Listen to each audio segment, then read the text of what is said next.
Welcome to Wholesale Hotline, where we cover everything to do with wholesale real estate. I'm Jamil Damji. I'm Brent Daniels. And I am Pace Morby. And together we cover the most important parts of wholesale real estate. Lead generation. Conversion of sellers into contracts. And dispositions. Guys, remember when you're watching this show, do us a favor and squad up in the comments. Make sure that you are liking and subscribing to the YouTube channels and in the Facebook group Wholesale Hotline.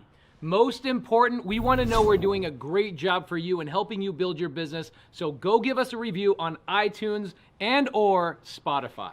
So squad up and enjoy the show.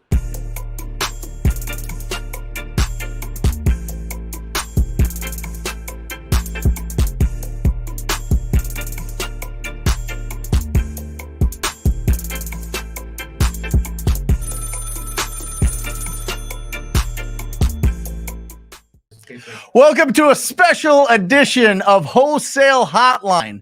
Listen, everybody that is watching this, we all start with that dream, right? That spark in the beginning. We read Rich Dad, Poor Dad. We read Think and Grow Rich. We want to go out there and we want to find opportunities for ourselves and for our families. Not only is it to just find great opportunities that we can wholesale and get some income coming in, but also to actually build wealth. And that's what the next 50 to 60 minutes is going to be.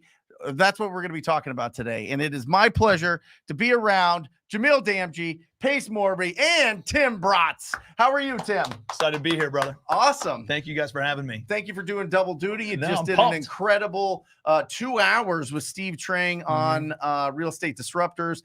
And we're really, really, really excited to have you here in Phoenix. In person, talking about how you, over the last 7 years, guys, 4,800 was the most stores at one point, right? Yep. Down to 3,800. You sold some about off 1,000. I've transacted many thousand more than that, but that's what I'm holding right now. Yeah. in 7 years. Yep. Incredible. Yeah. It's. I mean, do you look back on it and you're like, was there a certain point that the momentum really started kicking in? Yeah. I think.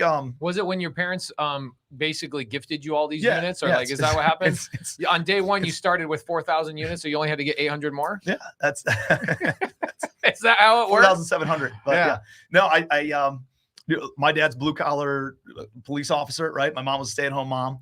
I'm a blue collar kid from Cleveland, Ohio. So I always had like a lot of ambitions, right? Like there's a lot of people on here watching this thing. And I think that alone is a big differentiator, right? Just putting yourself in the right rooms, getting yourself around the right people. You guys have such an amazing brand and such an incredible following and just like good humans. And so you attract great people, right? And so I think a lot of people can be successful, but like there's a few tips, techniques, strategies, and things that can be implemented to really take your trajectory from like trotting along to really like quantum leaps forward. Yeah. Top three. Yeah. I'd say number one, taking action, right? Like, or that's the first thing you got to do, right? Yeah. You got to take action. Number one. Are you talking getting your first deal? Yeah. Getting your first deal, or getting your first apartment, or getting your first rental, or getting first deal for sure. Did you start out finding rentals, like buying and holding? Did you flip? Did you wholesale? What was your first deal? I worked with a home building company. Okay. Right? I was an intern. Mm-hmm. That's how I got involved in real estate. Awesome. Intern turned $400 million asset manager, essentially. Kind of. Yeah. Intern all the way up. There's nothing kind of about it. Yeah. Bro, that's dope. That's incredible. That's guys. That's nearly $500 million. Oh, he's on his way. You will be managing $1 billion within a couple of years. That's easy. If not sooner than that. That's a 24-month goal. Hit $1 billion. By the way, he's 36 years old, right? Mm-hmm. All right. All right. Going. So, I think a lot of us go through this whole analysis paralysis phase of like, I want to get involved in real estate. And we hear the allure of residual income and passive income. And then they're like, oh, what's the next step? And then for me, it was go get my real estate license because I didn't know what the next step was and how to start investing. So I went and got my real estate license. I brokered, and I got my real estate license with a commercial shop, right? Okay. So I didn't broker houses. I brokered actual like retail leases and office building leases, office units. And dude, I brokered one. It was 400 square feet, the size of this studio, and it was $10,000 a month for a 12-year lease term on with 4% annual increases. And I'm like, oh, shit, I'm doing the math. I'm like, man, this landlord's going to make almost $2 million over the next 12 years for doing something once. Like that's the residual income that I wanted. And so I moved down to Charleston, South Carolina, and started going through the whole analysis paralysis phase of like trying to understand everything before I did anything. And that's where that one comes in. I was like, listen, you need to learn how to swim, right? You got to get in the water in order to learn how to swim. You can't just read about it in a book. And I went and just took action and took down the first deal. So that would be number one for sure. Hey guys, number one, take action. Go on YouTube, guys. I've got 200 people roughly on IG Live. Come over to YouTube where you guys can see all 4 people on the YouTube channel. Okay, there's Tim Bratz and Jamil Damji, and there are Brent Daniels guys. Hey, while you're on the live, because you mentioned Robert Kiyosaki. Robert Kiyosaki is going to be speaking at the Clever Summit. And if you go into my stories on my IG right now and use the link to sign up, not Pace's link, because he's going to sell your information on the dark web. Use my link to sign up for it. You can have dinner with us. By the way, that was it. Sorry, just on the side. Okay, so number one, take action. Number 2. I would say get in the right room, which is kind of like proximity. Join a mastermind. Squat up. Dude, you got to do that. If there's one secret to success, and dude, I would leave it at those 2, really. Like one is like think about New Year's. Everybody's got the ambition to start, but not many people have the perseverance and the tenacity to stay, you know? And that's the key to success. And what I've seen is you got to take action, got to get rolling, make that decision, make that commitment. And then number 2, what keeps you accountable is putting yourself in the right rooms. And Pace and I were talking on the way over here is like, dude, every single level you get to, there's another level of struggles, problems, things to overcome. And that's new level, new devil. New level, new devil. And when that happens, like it helps to be around smart, like-minded people who have experience, years, decades of experience, relationships, resources, connections, of all those things. And that's joining a mastermind is really what took me from here all the way up. Really? Yeah. That changed everything. Which mastermind? I'm in 5 of them. You know, I have different masterminds for different things that I need, right? Like I'm in a business development type mastermind where I learn about marketing and just growing a business. I'm in another one that's more for single family real estate. And I get a lot of good insights and ideas and strategies that we take from single family and put it into multifamily. Yeah. Most people in multifamily are very antiquated, old school thought process. So they're not, you think some guy who's been owning real estate for 60 years is skip tracing right now? Absolutely not. No. So it gives us ability, like a leg up for having that access to that technology. And being in those kinds of rooms helps. I'm in a multifamily group. I run a multifamily group. And then I'm in like an e-commerce group. It's a bunch of like dudes with washboard abs and biceps like Brent's.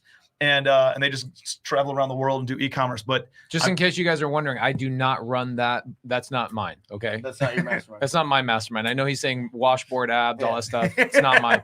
I am actually in Tim's mastermind. Yeah. Oh, dope. It's legit. The multifamily mastermind. His multifamily. Yeah, it's called Legacy Family. Yeah. Let me ask you, what makes a mastermind better than others? What makes a mastermind impactful?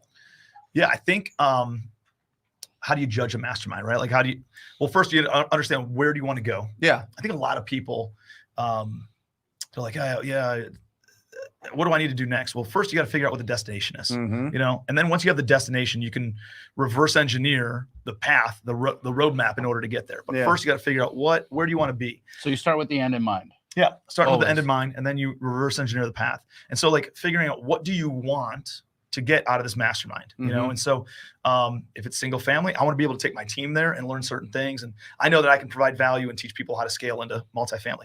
I know I can go to the e-commerce mastermind, and I found that there's a lot of entrepreneurs out there. Like you guys are real estate guys, so you guys know how to make money. You guys know how to save money and the importance of that. And you guys know how to multiply your money. That's how you build wealth. I found that many, many people out there are really good at making money. It's pretty easy actually to go out there and make money. Not so many can keep their money, and even fewer can multiply it. Like knowing how to deploy capital and earn a return on capital is such a commodity out there where like nobody else can do it. And this e-commerce mastermind, like I know people who make $15 million a year and have no idea how to invest their cash. Yeah, it's crazy. It's wild to me that I'm like, how is this possible? They could write a check for my net worth. Yeah. And they don't know how to invest and multiply money. So that gives us and viewers an ability where if you know how to multiply money just by buying assets is really the key. Buying rental real estate and being able to then procure, bring on private money. Yeah. And then create some sort of a partnership creatively finance it, bring on some private money for the down payment, get the seller to carry back something, and then all of a sudden, you're helping people multiply their money. You're multiplying and growing your net worth as well. Dude, it's wild what you can do there. Love it. So analysis paralysis. I think, especially when we're talking multifamily, I can have analysis paralysis when it comes to multifamily because it's a very difficult thing to wrap your head around. First and foremost, being that value for that asset type is based off cash flow. Always, it's cap rate, right? That's how you determine what something is worth. Well, even the words, the acronyms, and all the things that are associated with multifamily, basically make people check out. Yeah, because they got to learn something brand new. You said cap rate. We just lost 100 viewers. Right. Capitalization rate. That's what's exciting about this business, though, right? Right. We start out and we start finding these deals and we make some money and we're able to replace our job, right? If you have a job, or we're able to do this full time. And then you're able to scale a little bit and build your company and start doing some incredible things and kind of pulling yourself out for more thinking time, right? Yep. And then all of a sudden you start making enough money and you go, what do I do? I'm trading the time for the money now. How do I reverse that? How do I get the time back on the back half of this thing so that I can have more control? That's buying the assets and having that money make baby monies. Yep. Jamil, you were leading down a path. I'm sorry. Yeah, no worries. The question that I have is, how would you recommend somebody that's brand new but has a penchant for multifamily? Because I've got a ton of students like that.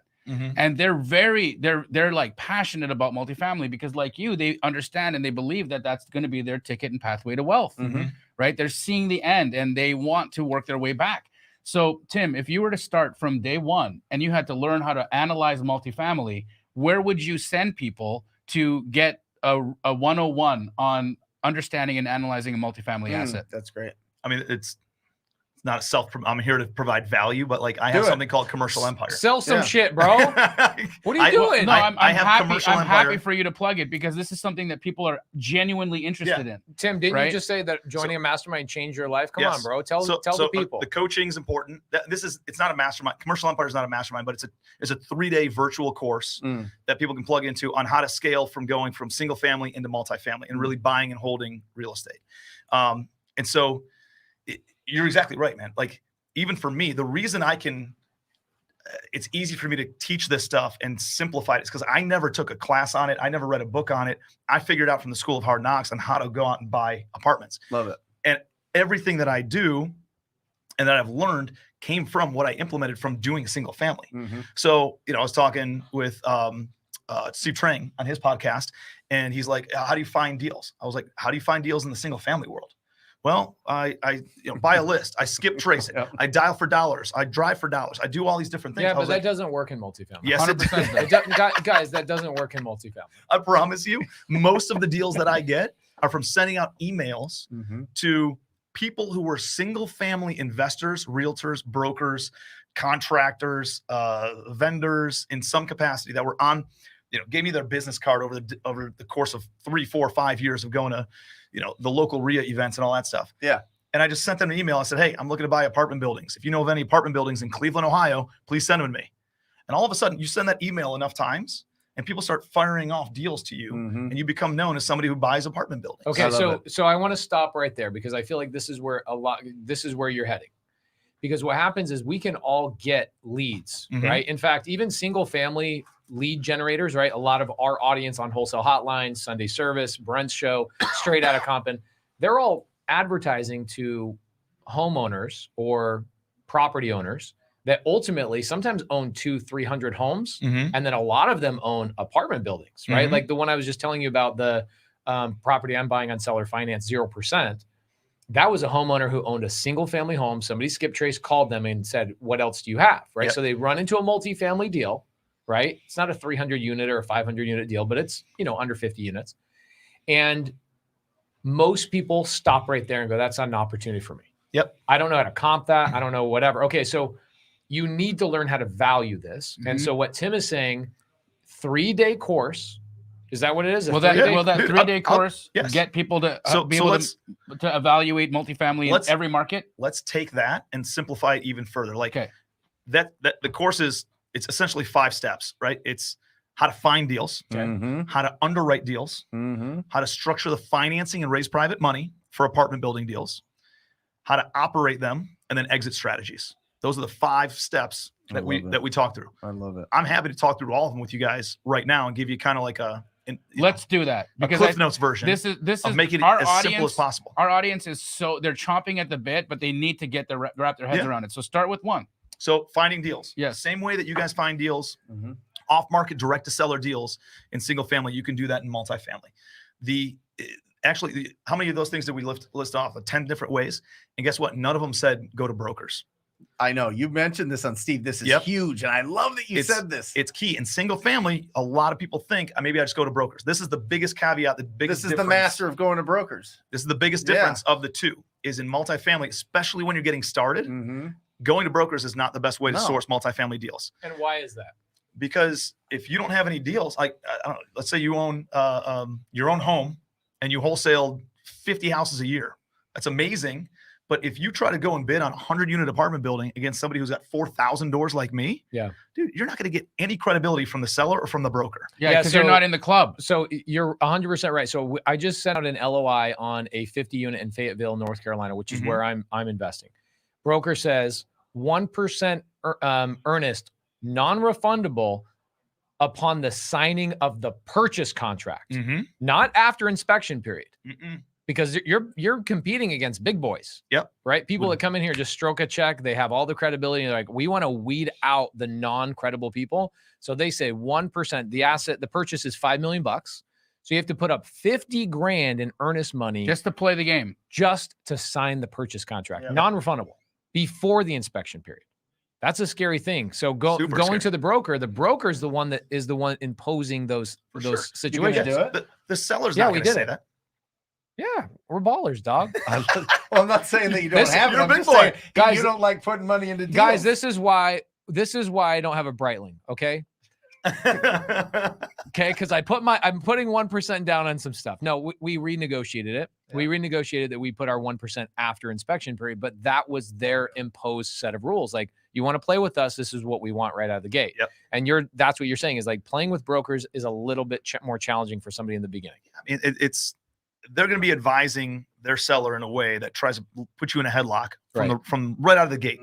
And then the other thing is like, maybe you don't have the credibility to go up against somebody who has thousands of doors, so you're not going to get that deal. I kind of explained it a little bit on Steve's thing too, but like the world of brokers is different. In residential, they have to put the listing up right away. There's people who aren't very sophisticated who might find themselves in home ownership. Versus in commercial, it's assumed you're buying this property for an investment purpose. You're not living there, right? This is an investment. So you're a big boy. You're a big girl. Get ready to play with the big boys and big girls. And it's like the wild, wild west. There's no regulation and all that kind of stuff. You don't have to list a property within 72 hours. You can keep it as a pocket listing. The broker can decide not to co-broke if they don't want to. There's a lot of that stuff going on where it's okay to go to brokers once you have a certain size portfolio.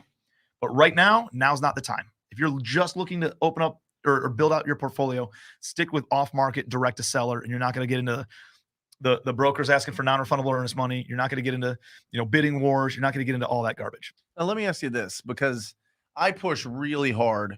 Go get income coming in this business, in real estate. If you're going to be a real estate entrepreneur, go out there, go find a house, land, townhouse, condo, whatever, something that is easily sold, that you can get some income coming in, replace your income, get rolling with it. Do you suggest on this strategy, or for your course, that people that have never done a deal come into it and are going to be able to attack it, be able to go after it? Well, can I answer that before you answer your answer? Sure. Because the reality is you can wholesale multifamily.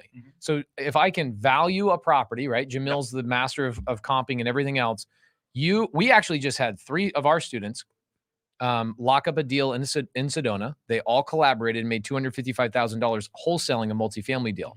Okay. I'm paying on a deal in Alabama, I'm paying $50,000 assignment fee to somebody who's wholesaling a deal to me that's multifamily. So you can wholesale a multifamily deal. I wholesaled multifamily in Canada for years and years. That's how I made my wealth out there. Was wholesaling multifamily. I would call around, I would drive around and find all the handwritten for rent signs on buildings, on apartment buildings, and I'd call them because I knew they were self-managed. If they wrote the sign for rent by hand. Is that how they wrote it? That's how they write in Canada. They don't write like this. They No, write they with write like like this. cursive. Yeah, if they wrote the sign themselves, then they were very likely self-managing, or the manager was in close proximity to the owner and could very easily make the call. Right. And I was picking them off. Right. Picking them off. They were easy. Every one of those clips was $100,000. Okay, so we have established, everybody, we all know that we can wholesale multifamily. Yes. So let's get that out of the way. So Brent's question is, somebody that's brand new jumping into multifamily, besides wholesaling, is there a way that I can quickly produce income that I could? Or should you? Or should you? You know what I mean? Yeah, Getting yes. into like I'm going to add my portfolio before I've ever Guys, done a deal. you know the answer is going to be good when he takes a deep breath. So We saw his body go. Here's one of the And he's things. like, yes. Coming from single family, Yeah. this took me years to figure this out because I just didn't realize it right out of the gate. Coming from single family, you buy a single family house, you fix it all up, you sell it. Or you buy a single family house, you fix it up, you rent it. In multifamily, a regular, recurring, expected thing that you do is to take an acquisition fee on the acquisition of the property. Okay. Meaning, let's say I go and find an apartment building, you guys all throw some money in on it. I'm the operator. Sure. I'm the one who found the deal. Mhm. And you're throwing in 200 grand, 200 grand, 200 grand. And we're that's called a syndication, when you're taking multiple people and putting them into a single deal with money. And then I'm going to go and operate it. But we just bought this $2 million deal. I'm going to take a 2% acquisition fee, Right. which is $40,000 Sure. up front in my pocket Right. at the time of acquisition. Sure. Not only do you get the upfront money that you're talking about, but you also have an asset that you own a percentage of. I would give you guys equity. Let's say you each have 20% of the equity in the deal too, and then I still maintain 40% of the equity. I got 40 grand up front plus 40% equity in a deal that I didn't have to bring any of my own money for. You know? Yep. So like you can absolutely do that. Mhm. Early on, I didn't, because I just came from the single family and I didn't think And to you pay didn't myself an ad realize fee. how to get the Deal structure. the deal structure done. And that was a Well, I also think it's a confidence thing. mhm. If you've never talked to anybody about real estate and you try to talk to somebody that owns, do you think that there's a difference between somebody that owns a property that's, 100,000 beat up, they've got hoarding and they've got cars everywhere and it's all crazy, versus somebody that owns a 50-unit apartment complex? Is that a It's a different dramatic- conversation? Bro, I just bought a subject to deal yesterday, and we're talking to the seller, and we go, all right, we're going to take over this existing mortgage. We need your bank information. They go, I don't know who my bank is. You've owned this house for 12 years. You don't know the name of the bank that you've been making the payment to for 12 years. We're talking about a complete different level of sophistication here, right? Yep. And that's that. I mean, you're big into sub 2 and creative financing. It is easier and more likely, far more likely in multifamily and commercial real estate to get a seller to seller finance. Bro, don't tell people. I'm trying to gobble up the deals. Please don't tell people that. Dude, Please. I'm telling you, it is an easy You're talking to people who understand the They're language that we're talking savvy. about. It's the same. So here's the challenge. Subject to, getting a seller to understand subject to typically means they have a debt on the property, right? We already know that 100% have debt on the property. When you're buying something seller finance, that seller has paid that asset off, which tells you a higher level of savvy, right? So when you say, would you like to seller finance to me? They go, oh yeah, I'm down with seller finance. However, if I talk to somebody about subject to, they go, I don't know what that means. And I go, well, do you know what seller finance means? The answer is no. They don't typically know. They have not been to a level in their life they've been able to pay off a single asset. Yep. So you get into multifamily, the level of savvy and their willingness to do creative finance is ultra, ultra high. Well, think about it. Like, the sale of seller financing is, I can pay you more money over time. You can make a return on your money instead of putting it into a bank account making 0.01%. And we also don't have to play with the appraisal game. We also don't have to go Right. through banks the way that we Tons of normally value. would. It's so much. It's crazy how much more money they actually take home. And then think about the reason people buy investment real estate is to make money on it. Yeah. Right. So it's an easy conversation to say, what are you going to do with the money, the $3 million that you're going to get at closing? I don't really know. Well, how about you lend it to me on another deal, or we can leave it here. You're obviously already comfortable with the underlying property, right? With the asset. And we can leave, all 3 million or 2.5 million here. I'll bring $500,000 down and you carry it back at a 4% interest only or 4% fixed rate for the next 10 years. Non-recourse. How many people's brains just ooze out of their head? So we get a lot of that. And he said non-recourse, and one person just went, What's what? No, Wholesale no, Hotline personally killed me. guaranteed. Actually, guys, this is a little known fact. One of Tim's children's name is Non-Recourse. That's a named his child Non-Recourse. Her middle name. It's her middle I- name. Oh my God, isn't that the exact opposite of what a child is? Basically, Yes. yes. Real It is estate a jokes. yeah, that's a personal Real guarantee. estate jokes. That's real a estate PG for jokes. sure. So let me Tim's a big boy, guys. Guys, in this room, Tim is a really big boy in this. And what I love about watching Tim is he is kind of a beacon for a lot of people in this industry. Yep. Like, that's the goal. That's where we want to go, right? And he's a great leader, and we love everything Tim's about. So when I give you an example, I'm not trying to compare or one up with Tim. I want to give you something very pertinent to something that happened recently to me. So I've got this seller finance deal I told you about, 0% seller finance, because I'm paying $100,000 over retail. So I'm like, hey, I'll just bake in your interest and we'll just, pay $100,000 over what you originally wanted. And I go, what are you going to do with my down payment? And she goes, well, I've got a 48-acre development I'm building, and that's where I need to roll some of this money into. I go, what do you need help with on that? She goes, well, I still need to raise some capital. I go, okay, so if I can just help you raise a little bit of capital, can I just be in the deal? She goes, yeah, I just need $100,000. I need $100,000. I go, okay, no problem. Can I participate in this? And so now not only is she seller financing her multifamily to me, I'm leveraging my way into another deal. Multifamily investors and owners are typically involved in 10, deals. 20 different deals.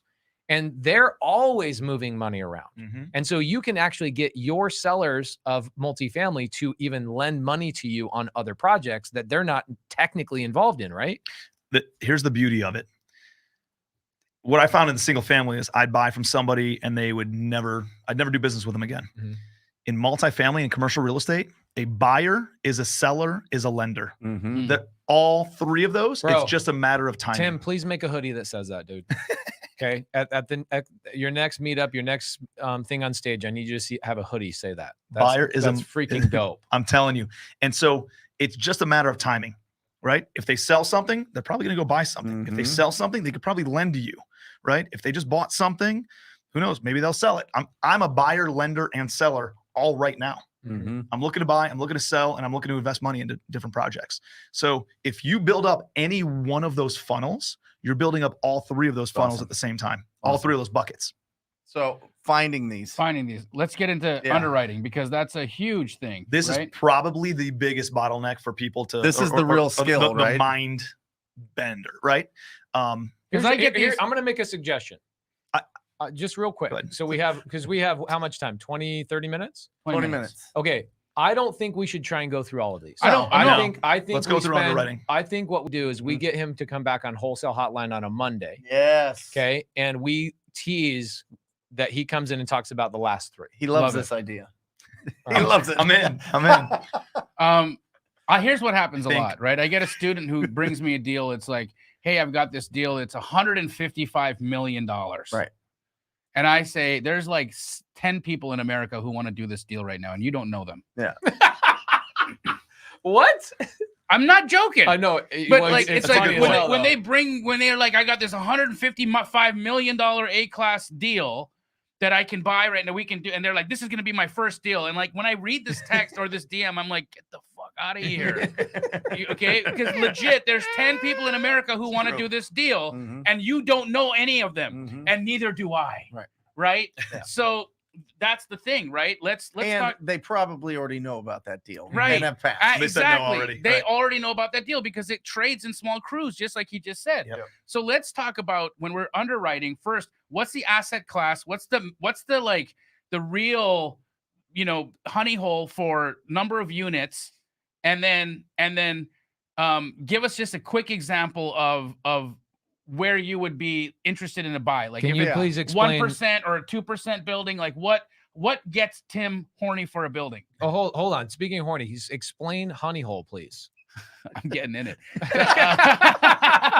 What I mean by honey hole, right, is like, he's like, that's my sweet spot. Yeah, that's my jam tart. Yeah. That's my Laura Morby. Oh yeah, baby. My wife usually is watching these, so that's good. Right? That's what I mean. Yeah. That's what I mean, right? So what gets him going? when he sees this, he knows. Somebody sends him a building, it's 50 units, it's C-class, it's under rented by $300 a door. He's got a boner. Yeah. Right? Yeah. So help us understand what those parameters are and how somebody that's new in this could do that. How can we get you a boner? My pants are getting tighter. This is a little different than Steve Train's podcast. No, I like it. All right. So He wasn't prepared. first, I would say when you're going out finding deals, it's not about this first. When you're looking to build a portfolio, it's not about this first deal and it's got to be the perfect deal. And it's got to be perfectly underwritten and it's got to be the perfect renovation. It's got to be perfect operation. It needs to be a deal that builds your balance sheet, your net worth, your income, your personal financial statement, your momentum, your ability to then qualify for the next deal and the next deal and the next deal. I'm looking at a deal not for what this deal is. I'm looking at this deal for what can it set me up to buy in the future. So it might be the key to the next deal. Yes. Base hits win baseball games, right? Not home runs. So I'm just looking for base hits to build my balance sheet. I think the most important thing if you're looking to get into multifamily is to build your portfolio, right? That's what I mean when I say build your balance sheet. Get your portfolio up to 100 doors. And once you get to 100 doors, guess what? Now you can compete with some of the big boys, right? Now you can get some of those deals that maybe you wouldn't have gotten passed along to you after the fact and you would have been earlier. Yeah, that's what I tell all my students. Like, let's get you to 100 doors immediately. A lot of people are going to be like, what? 100 doors? Oh my gosh, 100 doors I couldn't could imagine. be 1 or 2 deals. Could be. 100%. Could be. And so I think that's really important to understand is like, just start doing deals, right? And start taking it down in order to get into anything. And I was buying C-class property and maybe even some war zone type stuff in order to start building my portfolio, right? Really distressed properties that I don't want in my portfolio today, but they were a stepping stone to get me to where I was wanting to be, right? So like right now, I was telling Pace, I'm selling actually 2,000 of those doors. Right. So of To my me, current which is portfolio. crazy. It's Have you fully selling- realized them though?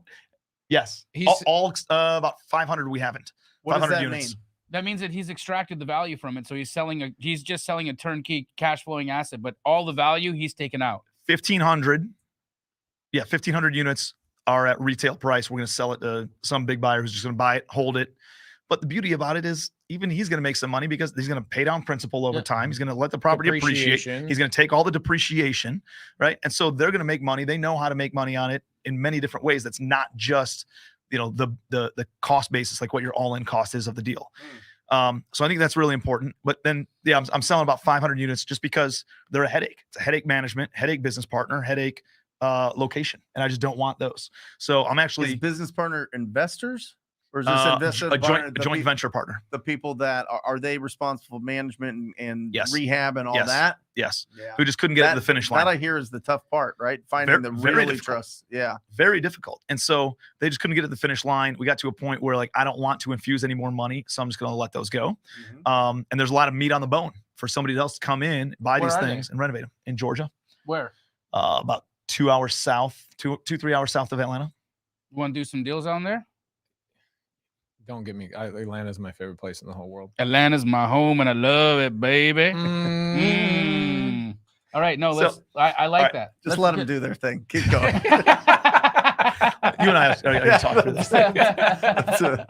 So, all right. So, all right. Deal comes across your desk. Yes. What do you do with it? Like here's what you need to understand. In residential, homes are valued based on the comparable approach. Right. You're looking at what did the house down the street sell for? That's the same bedrooms, bathrooms, square footage as mine. And I could probably get that value for it, right? It's based on comparables. In multifamily and commercial, it's 100% based on the income approach, which Jamil had alluded to. And that means it's valued the same way that a business is valued. Here's the income minus all the operating expenses equals a net operating income. And then there's a multiple to that net operating income. That's the cap rate. A cap rate is also a return on investment. So let's take some of these. So if you bought $1 million building that kicked off 100 grand. Let's call it $100,000 a year in net income. And you bought that'd be a 10% cap rate or a 10% unleveraged yield. Unleveraged yield just means you didn't put debt on it. You didn't put any like a mortgage on it. So it's a return on investment, 10% return on investment. So that's what you need to think about when you think about cap rate. So the cap rate's 10. It's a cap rate of 10. It's a 10 cap rate. Yeah, it's a 10 cap. And those are It's what you're buying it at. And there's still markets out there that you can get them all. You can get 10 caps all day. Yeah. There's tons of markets. Like Yeah. Gary, Really? Indiana, 100%. Yeah, there's 10 caps. Yeah. There's places in North Carolina you get a 10 cap. You can get them in Baltimore. You can get dude. What's the Detroit. lowest cap you would get?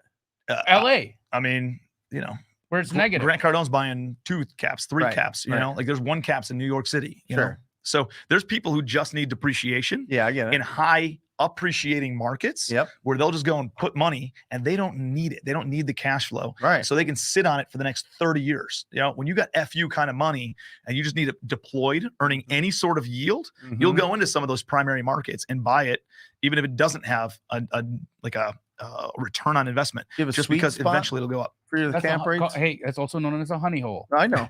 I'm just, Yeah, I'm so- keeping it clean All over right, here. Jam so, card. so here's how I structure. I really do like the Burr method with apartments. Right. Sure. Buy, renovate, Yep. rent, refinance, and then I hold long term. Is the intent. So when I buy something, that means you need enough of a spread where you can be into a building that's worth $10 million, Mhm. and I need to be all into it for, let's call it 7.5 million, right? Because my new loan that when I go to refinance is going to be a 75% LTV loan. Yeah, sure. Okay. So I need to be all in for 75% of the after repair value or Mhm. the stabilized value. So now you just back into the numbers, you know? So if you know very predictably what that stabilized value or that after repair value is going to be, you can put that together because it's all based on numbers. And So rents. here's what the Future value of rents. exactly. Right. It's not what rents are today. It's Yeah. Where what they go. can they be after I renovate this building. And you find it based on comparables in the area of Yes. ones that You are can jump on like renovated. rentometer.com. You can jump on and look up within 3 miles or 1 mile what 2 bedrooms and 1 bedrooms are all rented for. Yeah. And can I just jump in real quickly? So we've seen that over the last 12 months, Mhm. because of inflation, Yeah. that rents have increased more in the last gone 12 months than bananas. they've ever done Matt, in the history of the Right. United States. Fact Okay? checker. Rents? Can somebody fact check that? In the history of the United States, since they've been tracking this shit, Yep. the rental increase has 12 been months. more in the last 12 months than ever in the history. Right. But most landlords don't know that, or their buildings haven't actually taken that rental hike. Right. So right now is the most exciting time in multifamily because this Mm-hmm. is the time when the deals come. When you get these huge rental increases that Yeah. happen across the entire country, Yeah. now we have what we're talking about spread, new ARVs, they're everywhere and landlords don't know. I feel like this is the time to sell. It's a good time to sell. Hence you selling how It's a many good- units? It's a good time. I'm selling 2,000 doors, but I'm also buying, right? Because I know course. how to find off-market deals or better And find the places deals that have the rent. with meat on the bone, Yeah. right? To increase the rents. And so we know how to find those. So it makes, I can buy and sell in any market as any of you guys can, just Yeah. because you have the tools and you have the knowledge and the insights that all these listeners will learn also. And you guys will all be able to buy and do deals in good markets and bad markets, you know? So you're looking at the asset, you're looking at the current rent, Mhm. you're looking at its occupancy and leases. Yep. You want to make sure that they've got some time so that, you can go in there and get those leases refreshed or kick the people out and increase rents and do all that. So Yep. you're looking at a lot of month to months. Let's think about it from a simple profit and loss statement, Okay. right? You got income minus expenses equals the net operating income. Mhm. When you guys flip a house, do you guys care about what it's worth right now, or do you guys care about what it's worth when you can sell it? Future value. Future value. Yep. So when you put this income statement together, you're putting it together with future Right. values, Mhm. meaning whatever the future rents are. So if you have a 1 bedroom that rents for $800 a month and 2 bedrooms rent for $1,100 a month, you're going to multiply it out based on how many units there are Yep. at market rate rents. That's what's going to give you your income. If there's other sources of income like parking or storage or signage or something like that, you can add those in there too. Let's talk about expenses. You can really break down expenses. I know there's a lot of line items when you look at like a profit and loss statement for a multifamily, but really it all falls into taxes, Mhm. which you can very predictably pull up from the county website Easy stuff. Yeah. of what it was going to be worth at the new valuation, Mhm. not what it is now at your buying price. Something that I see investors do is like, oh, they're not going to reassess after I buy this. Yeah, bullshit, dude. They absolutely do it every time, and it crushes people's underwriting. Yep. So taxes, insurance, go and get a quote, right? It's easy to do. You can know exactly what that number is. Utilities, you can get the utility bills from the seller. It doesn't matter if the seller's only getting $500 a month in rent, and you can get $1,000 a month in rent. The utility bills is going to be the same, Yep. regardless of what the tenant's paying in utilities, right? Yep. Or what you're paying in utilities. Because the occupancy is the same.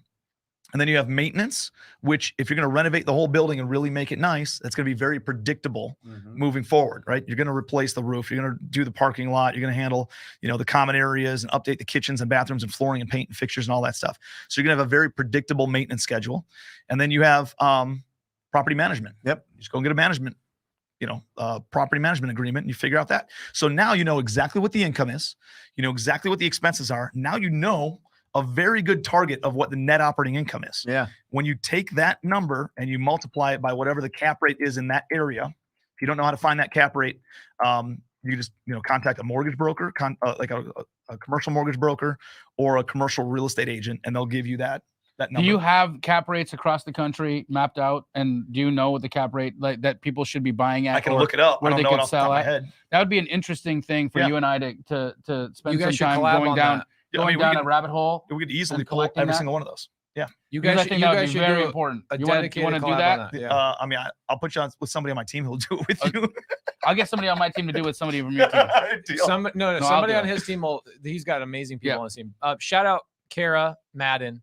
The Fayette deal that I was just talking about, the 51 unit in Fayetteville came from her. So shout out to you. Thank you so much. Guys, we got an incredible audience today. Thank you for joining us on this impromptu Wholesale Hotline. If you're getting value, please hit the like button. It helps out all of our channels, helps us to attract more people that are like us. And the louder we get, I heard you say this on Steve's about the importance of getting loud on social media and how much of your day is part of content and putting that out there, and just it brings it to you, right? Yep. So please, if you could hit that like button, if you guys are getting value out of this, helps all of our channels. We really appreciate it. Thank you. How much time do we have? 6 minutes. Okay, we have 6 minutes. So we want to wrap this down. And then what we want to do is let you guys know that in a couple of Mondays, we're going to have you come back on Wholesale Hotline. Deal. Okay, Wholesale Hotline, we usually get about 900 to 1,000 people that show up on our lives. Obviously, they need to know. Actually, we had a bunch of people in here going, What day is it? I thought we only go live on Mondays. Well, sometimes when we have dope-ass people, we go live on Tuesdays, baby. That's or Wednesdays. Is it Wednesday? Okay, thanks. Okay, so we will have Tim Bratz come back.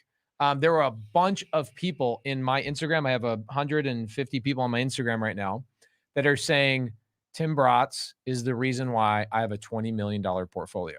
That's awesome. That's pretty dope. Yeah. How's that means make a lot. you feel, bro? Dude, it's awesome. It's early on, I just want to help people make money. I truly believe wealth is like sunshine. Like we can all get plenty of sunshine. It's not going to take any away from any one of us. Right. I think money's the exact same way. And I just want to help people make money and help 1,000 people become millionaires. And I created $1 billion of value. And now I'm like, I'm going to help 1,000 people become leaders to help another 1,000 people become millionaires. And that's going to create $1 trillion of value. I love it. In the marketplace. And I truly believe there's no limitation. It's not competition by teaching you guys how to do this stuff. It's collaboration, because chances are they're going to bring you a deal. You're going to raise the money. You're going to come in and operate it. I'm going to be involved by sponsoring the loan or something. And we can all, build some wealth together. Yeah. First of all, I'm the worst operator, but second of all, tell us I thought about that. That's why I paused when I said that about you. I appreciate it. I can tell. That's high respect coming from you. It is. Tell us about the kids' books. Oh yeah. This is incredible. So I'm a big believer in children's book, or I'm a big believer in education, right? And Pace has some little ones, and I got a couple little ones. And I remember reading The Magic of Thinking Big, coming back from a mastermind on an airplane. I was like, damn, these are really good principles. I couldn't imagine. My daughter was 2 at the time. I was like, can you imagine instilling these principles in your kid? I'm learning it. I was reading it I think I was 31 years old. And I was like, I'm learning this shit when I'm 31. Can you imagine if a 2-year-old got and just was raised and didn't have to reprogram their thoughts and just were raised with this stuff? And so I got off the plane. I started Google searching all sorts of different children's books. I couldn't find anything. I think when there's a seed from the universe or God or whoever planted in the back of your head, and then they're like, you got to do this, So I had this calling of, how do I create children's books that instill these thought principles of entrepreneurship and success and achievement. And so we came up with the idea of taking, why reinvent the wheel when these are such classic principles. So we took essentially 5 of the most influential classic personal development books: Think and Grow Rich, How to Win Friends and Influence People, The Magic of Thinking Big, Richest Man in Babylon, and The Power of Positive Thinking. Mhm. And we took the principles of those and made children's books of each of those. What are they called? Little Legacy Library. Love it. LittleLegacyLibrary.com. Check them out. They're really good. We got 4 of them out right now. We're working on the 5th one. That's so incredible. And dude, they're Guys, good. I didn't write the book. little- My wife and my LittleLegacy.com. If you have little ones, Little Legacy Library. just get out your wallet and go buy every one of the books and start feeding your children the right information in their minds. Yeah. Because Hansel and Gretel is stupid. A couple of people saying, is Tim going to share his contact information? Hold on, guys. Let me give you a cell phone number. Just Yeah, real there quick. you go. Put that cell Dude, phone I'll on there. fucking murder you. I will murder you. Okay, so Tim is doing such a great job on Instagram, by the way. Yeah, thank you. You and your team are like really stepping it up this last year, and it's been super enjoyable. I love it. How else can people reach out to you? Do you have a team email? Do you have something like if somebody has a deal, send it to Pace first, and then I'll bring it to Tim. Now, how can people send you a deal, bro? Go to legacywealthholdings.com. That's my company, legacywealthholdings.com. And there's like a submit a deal button. You can just put it in there. Wow. But hit me up on Facebook and Instagram. If you do have a deal, I'd rather partner with these guys. So Let's Bring- collab. yeah, for sure. Here's what I want to leave you guys with as far as like the underwriting portion. Yes. If you have a deal that you can be all into and the monthly rent is 1% of that. Think about the 1% rule in single family. If the monthly rent is 1% of what you're all into that house for, then chances are it'll cash flow. Apartments are the same thing. If you can your new rent, the stabilized rent, the after repair rent is 1% or more. Because there's markets where it's 2. There, it could be. And that's a really sexy project. 1% But it's not in or the sexy more. area. Yeah, exactly. Stay out of war zones. Like that's not good for long term. If you want to wholesale there, that's cool, but you don't want to stay there. C class and better, 1% rent on a monthly basis. So it's $800 a month. You could be all into that per unit for $80,000 per door. Okay. So that's purchase price, renovation costs. And if there's any holding costs, like if you're building new construction, like that would have to be calculated in there too. But that's a really good, quick analysis way of does this meet the parameter of whether or not should I spend time on this or not. Right. If it meets the 1% rule, dive deeper, submit it to me or Pace. So essentially, or Jamil or if Brent. they're looking, because they can't, here's the thing, it needs to be able to get there for future, right? So you need to find what's the future rent. So if the future rent, say it's a, let's just use easy numbers. If it can rent for $1,000 and you can buy it right now at what, 70, right? That would be a deal. That would be a deal that you would want to look at. If you can buy it and renovate it for 70, all You in buy for it 'cause 70. then- It's all in price. No, but if you could buy it for 70 and then you could get all in at 100 and it rents at 1,000, that's It a works. 1% Yes. deal. Yeah, it Correct. works. That's why I'm trying to get them in at where they, because these guys only care about what do I have to offer. That's all they care Yeah. about. They only want to know what the offer price is. So I'm trying to tell them if it's $1,000 rent, Got it. you need to make sure you're in at 70 a door. Yep. That's fair. It'd be great. Oh yeah. That's And there might Depending even on the condition. be, there might be some meat on the bone because depending on the condition, dude, you can renovate an apartment for 10 grand. Like we put in new kitchens, flooring, Oh, for paint, sure. and fixtures Yeah. for $10,000.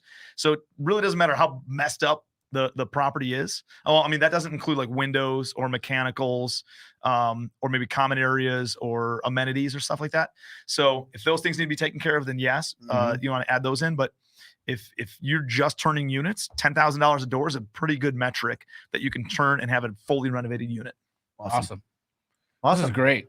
It's fantastic. Cheers. You got to Honey go. hole. You've got a I've got a family dinner. I'm going to family dinner tonight. You've got a Zoom. I've got a Zoom. I've got one of the coolest Zooms I'm going to do this whole year. I've got my real estate attorney, Sean St. Clair. We created the Morby method strategy where I've talked to Tim about this a little bit, where and you've done this with multifamily, where you bring money to the table and the seller carry back a portion of the back end. However, sometimes your lender doesn't want to see your seller in a second position. Yep. So what I've done is I've created a partnership agreement with me and the seller, where the seller is actually part of my LLC. Yep. And my buyout agreement with that seller is essentially my seller carryback note. Yep. And so we're going to be teaching my students how to do that tonight. The agreement just got all written up, and I've got a package of 6 homes I'm taking over from, check this out, Caesar, the seller, selling me 6 already operating Airbnbs because he's leveraging into something bigger. He just bought a $17 million plane, and he's building something for the Pentagon.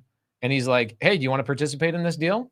Let's get this deal done and I'll leverage into the next deal. I'm like, yes, I do.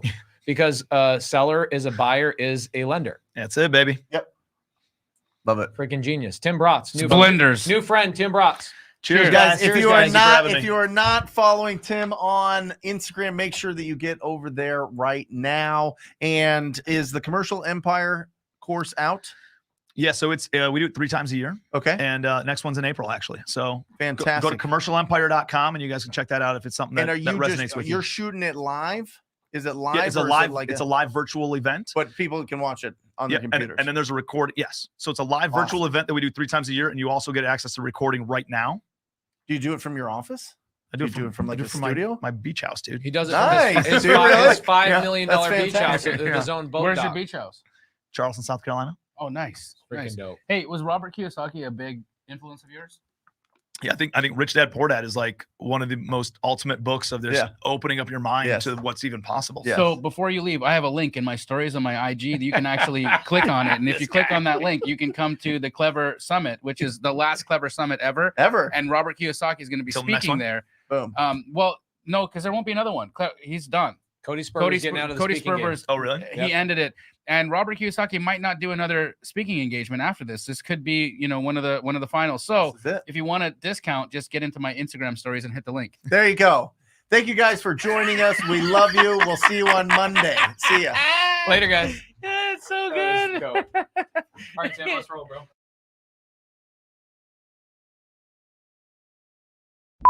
Or just say squat up. So squat up and enjoy the show. Yeah. Yeah. Okay. 1, 2, 3. So squat up and enjoy the show. What are you doing? I didn't say that thing. Why? I don't know. Okay. So squat up and enjoy the show. Cool. I think we should use the one where Jamil doesn't say anything.